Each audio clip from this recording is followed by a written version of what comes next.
Hello friends, welcome to my channel. I hope कि आप सब ने लास्ट वीडियो जो मैंने लर्निंग एंड मेमोरी पे अपलोड की थी वो देख ली होगी। और अगर आपको उसके रिलेटेड कोई भी डाउट है तो आप मुझे कमेंट करके पूछ सकते हैं या बोल सकते हैं, ठीक है।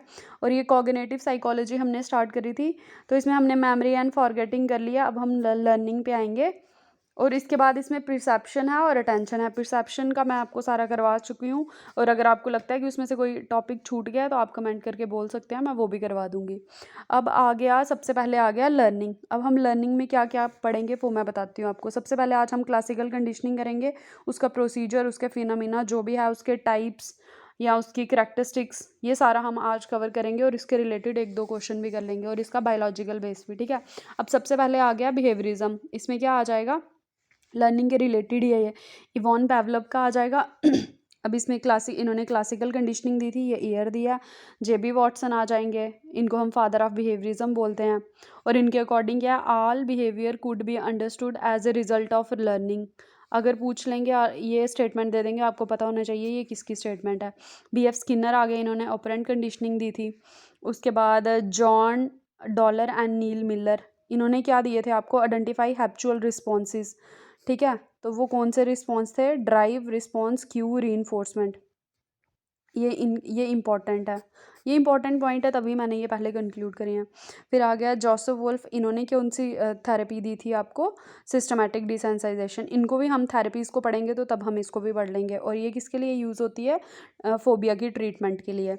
अल्बर्ट बंडूरा थे, इन्होंने ऑब्जर्वेशनल लर्निंग दी थी। इन्होंने क्या किया था, जो प्रिंसिपल थे ऑपरेंट कंडीशनिंग के और क्लासिकल कंडीशनिंग के, उनको यूज़ किया था लर्निंग को डिस्क्राइब करने में। फिर आ गया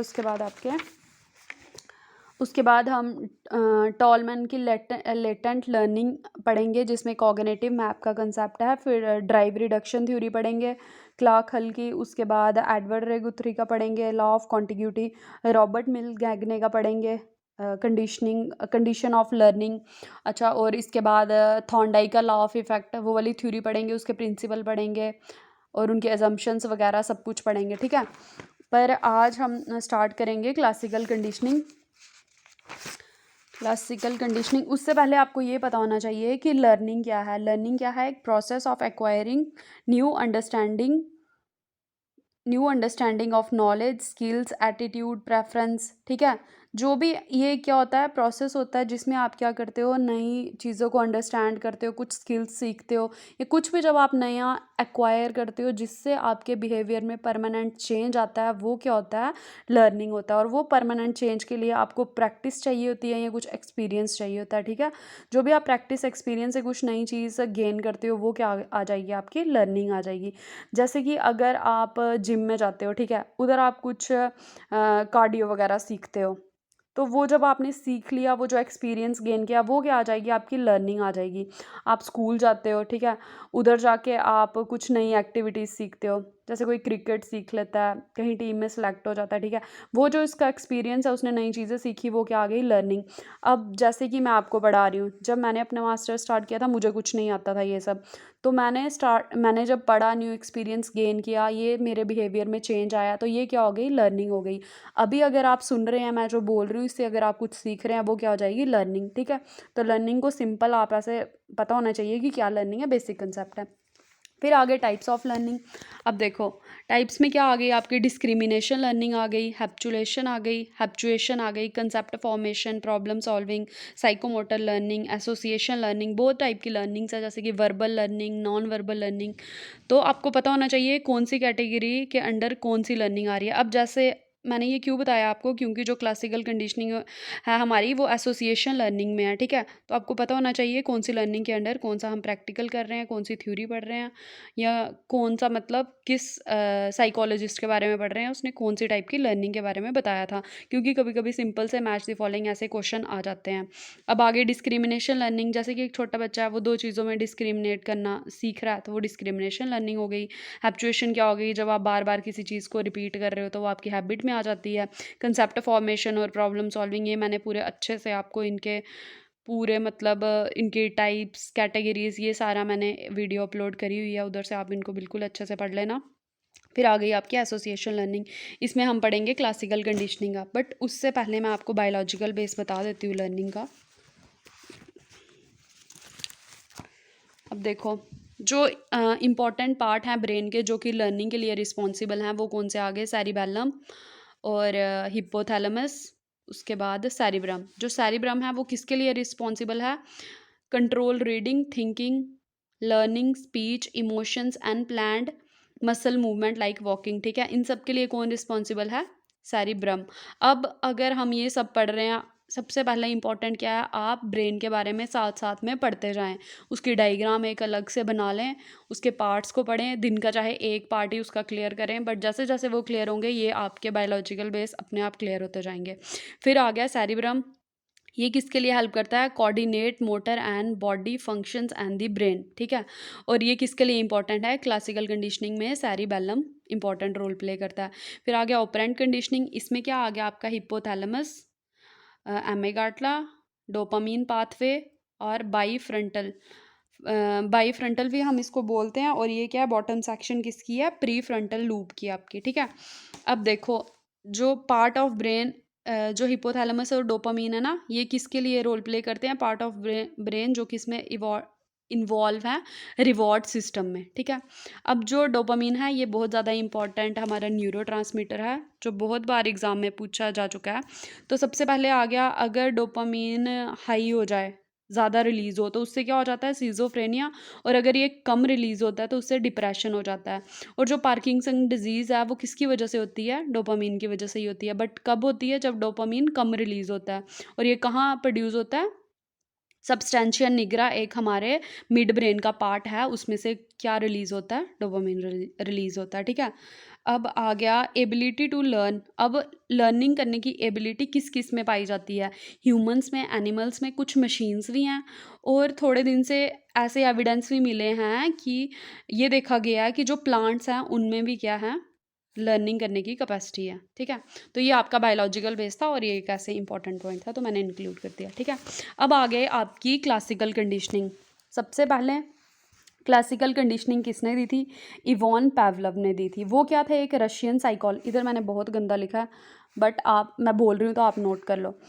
इवान पैवलव ने क्या दी थी? क्लासिकल कंडीशनिंग दी थी। और ये क्या थे? एक रशियन साइकोलॉजिस्ट थे जिनको नोबेल प्राइज़ मिला था कब? 1904 में। किसके ऊपर काम किया था उन्होंने? For his work on digestion. ठीक है, ये बहुत इंपॉर्टेंट है कि उनको डाइजेशन के ऊपर क्या मिला था? उन्होंने वर्क किया था डाइजेशन पे, और उनको क्या मिला था? नोबेल प्राइज़ मिला था 1904 में। ठीक है, और वो बेस्ट किसके लिए मतलब जानने जाते हैं? उनकी रिसर्च के लिए क्लासिकल कंडीशनिंग पे। ठीक है, अब पता होना चाहिए जो क्लासिकल कंडीशनिंग थी उन्होंने किस पे परफॉर्म की थी? डॉग पे परफॉर्म की थी। अब आ गया basic a basic form of learning in which one stimulus come to serve as a signal for the occurrence of second stimulus. अब ये क्या है? एक बेसिक फॉर्म है लर्निंग की, जिसमें क्या होता है? एक स्टिमुलस की वजह से दूसरा स्टिमुलस क्या होता है? दूसरे स्टिमुलस की मतलब हमें अकरेंस होती है। ठीक है, अब जहाँ भी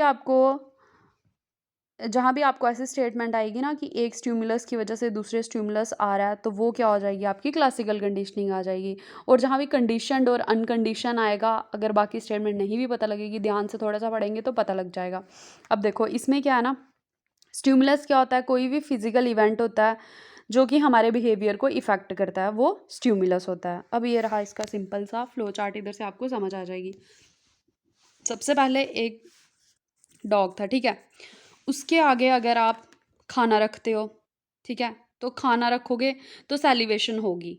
ठीक है, ये क्या आ जाएगा? फूड क्या आ गया हमारा? अनकंडीशन स्टिमुलस। अनकंडीशन स्टिमुलस क्या होता है ना? कोई भी ऐसा स्टिमुलस जो कि मतलब एक ऑटोमेटिकली कुछ रिस्पॉन्स प्रोड्यूस करता है। जैसे अगर आपके आगे ही कुछ खट्टी चीज़ रख दी जाए, मैंगो रख दिया, ठीक है, तो क्या होगा? सैलिवेशन होगी। वैसे ही उस डॉग के आगे क्या रखा? फूड रखा या चिकन रखा, कुछ भी आप ले लो, तो उसकी वजह से उसको सैलिवेशन आ गई। तो ये क्या था? Before conditioning. इसमें 3 पार्ट हैं: before conditioning, during conditioning and after conditioning.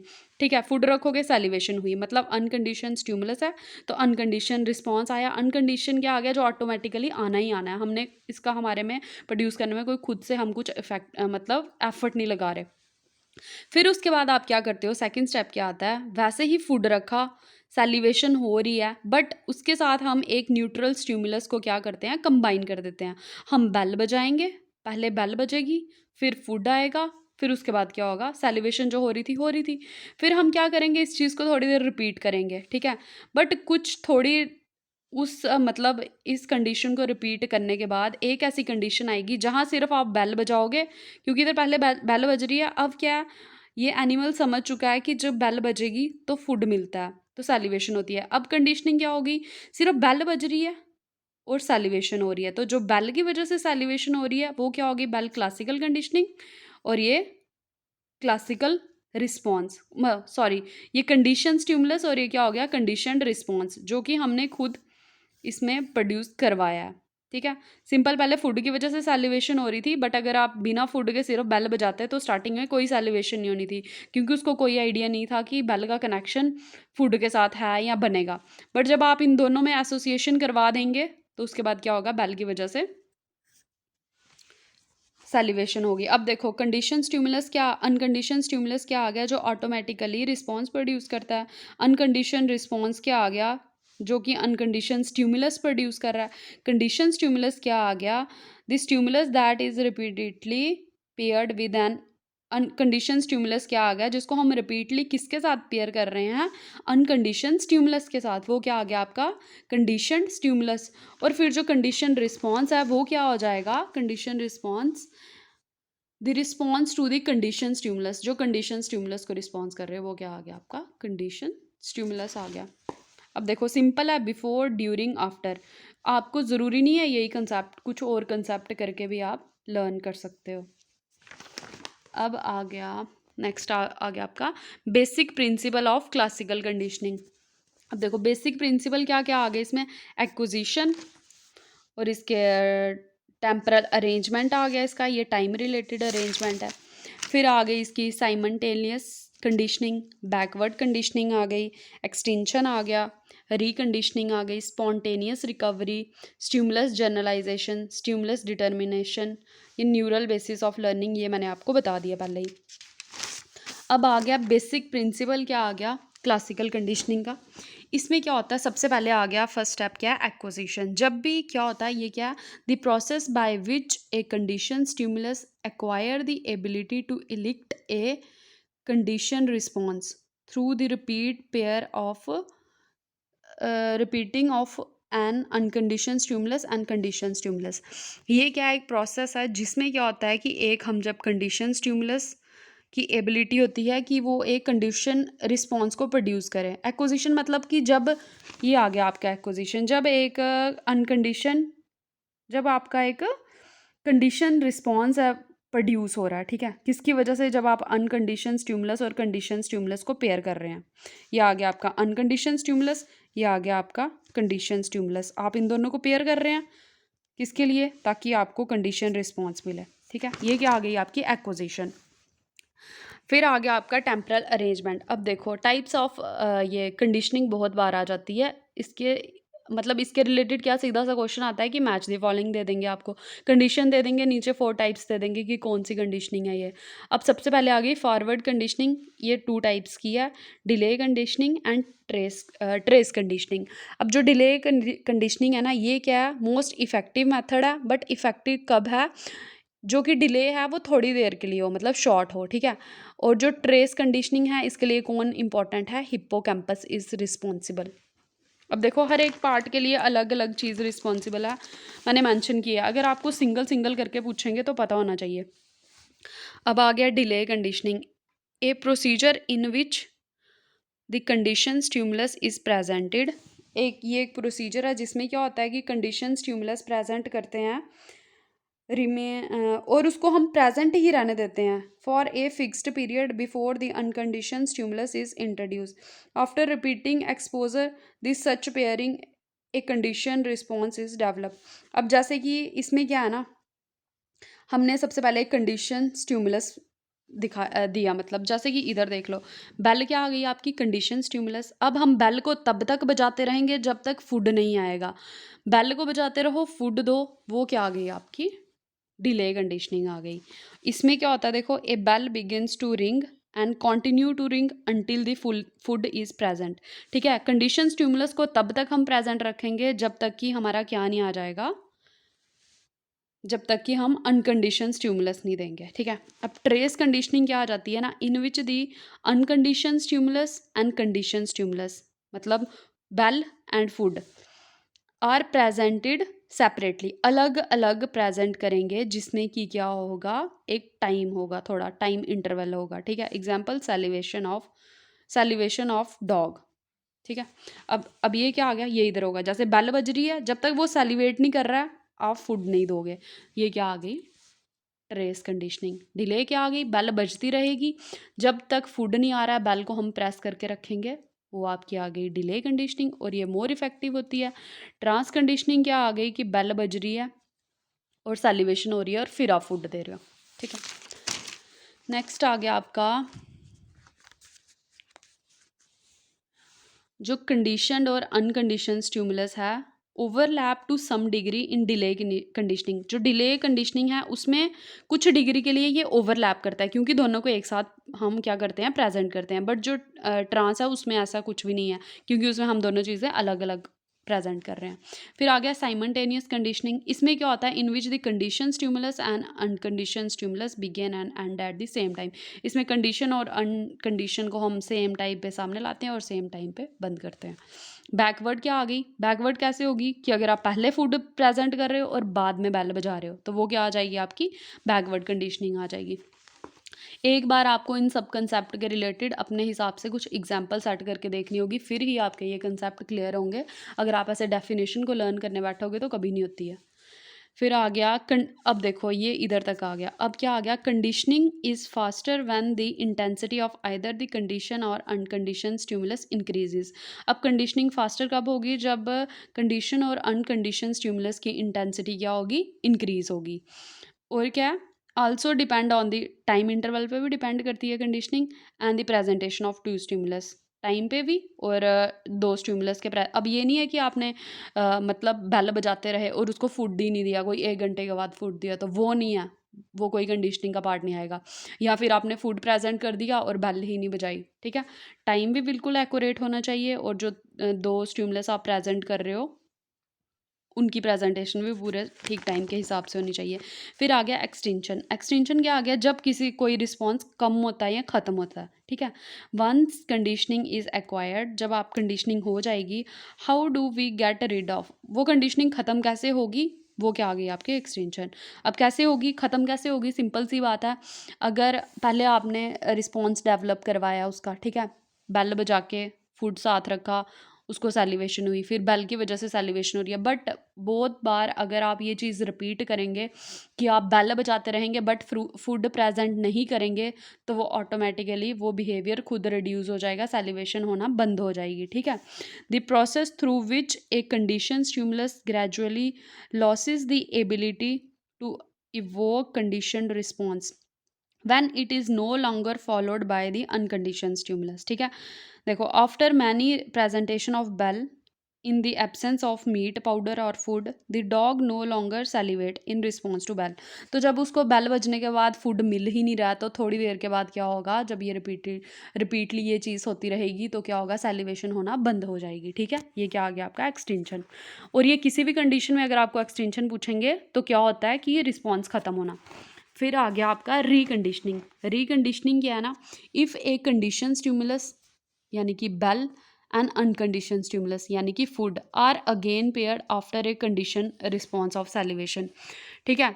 ये अगर दोबारा से हम पेयर करेंगे इनका, तो उसको हम क्या बोलेंगे, but salivation has been extinguish, salivation will return. अब देखो, जब हमने एक्सटिंक्शन करवाई ना, सैलिवेशन होना बंद हो गई, बट अगर आप दोबारा से इसको कनेक्ट करोगे ना, फूड और वो एक साथ बेल दोगे और फिर दोबारा करके देखोगे, तो ये क्या हो जाएगा, रिकंडीशनिंग होगी, वो दोबारा से सैलिवेट करना स्टार्ट कर पड़ेगा, ठीक है।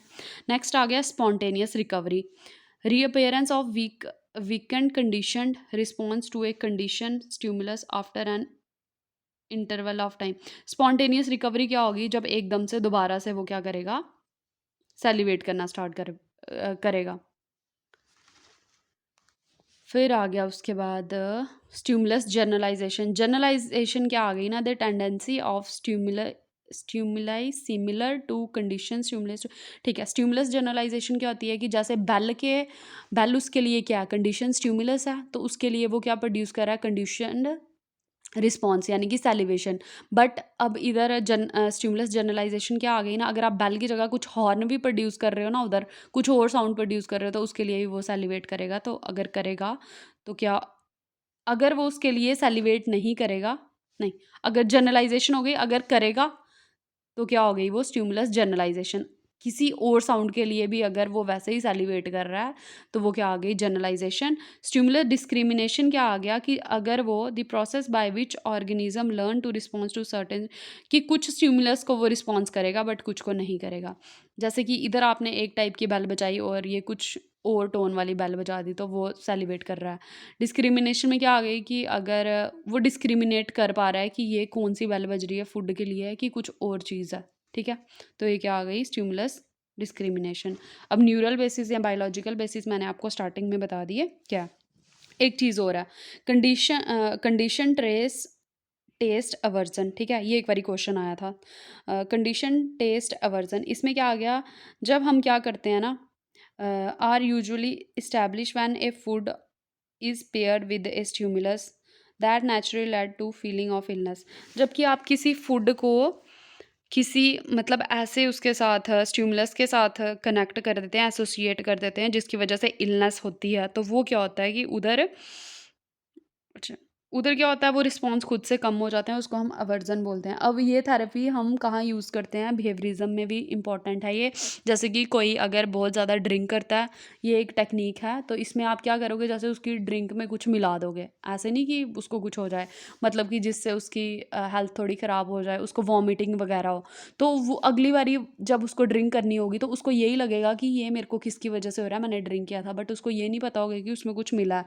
तो ये क्या हो जाता है, अवर्जन थेरेपी भी हम इसको बोलते हैं, कि किसी रिस्पॉन्स को कम करने के लिए हम क्या करते हैं, जो स्टिमुलस होता है उसको किसी ऐसी चीज़ का एसोसिएशन कर देते हैं जिससे कि जो रिस्पॉन्स प्रोड्यूस हो रहा है उसकी उसमें मतलब इलनेस हो जाए या कुछ और डिफेक्ट आ जाए। ठीक है, ये क्या आ गया आपकी अवर्जन, कंडीशन टेस्ट अवर्जन आ गया। ठीक है, ये आपका क्लासिकल कंडीशनिंग यहाँ ही ख़त्म होता है। अगर इसका कुछ बचा तो आप मुझे कमेंट करके बोल सकते हो, मैं उसको भी कवर कर लूँगी।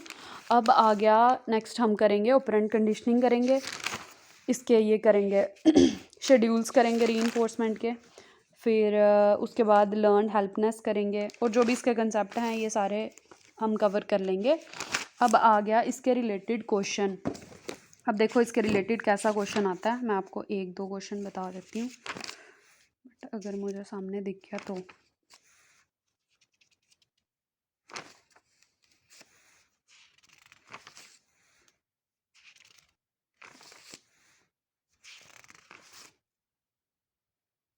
या जब हमारी कॉग्निटिव साइकोलॉजी का सारा ख़त्म हो जाएगा उसके बाद हम एक दो पेपर भी लगा देंगे ताकि आपको पता लग जाए कि कितना पोर्शन कॉग्निटिव साइकोलॉजी का हमेशा पेपर में आता है।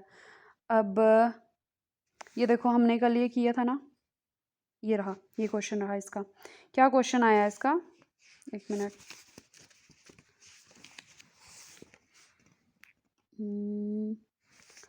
अब क्वेश्चन क्या पूछा ना, the improvement in performance following a rest after cessation of practices.